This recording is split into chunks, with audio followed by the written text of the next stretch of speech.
ngaya zinina omzong zongte masaberin thinan mea thole kan pai so krista min je bai ka bu fek jawa mi za on tak tak ti ma he tianga ke ve te lul lo ding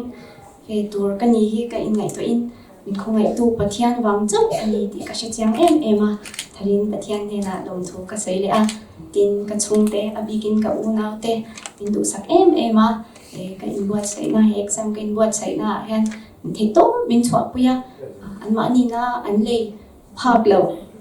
te khleng in ei tur tha le she sel ber ber min ngai to sak tu an ni a ka tan hian an lu ani in JP Career Point ta hian ka kal ri ve khan tamak lova covid lockdown awam khan in online class kan kal ve soya chuta ka sia ren chu kan sar krisa thusoi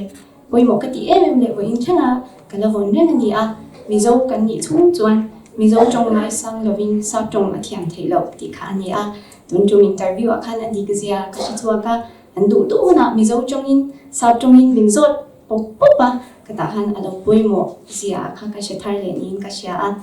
in to pera chuan zan ina hianin midang hlok rin na ti mayang midang ina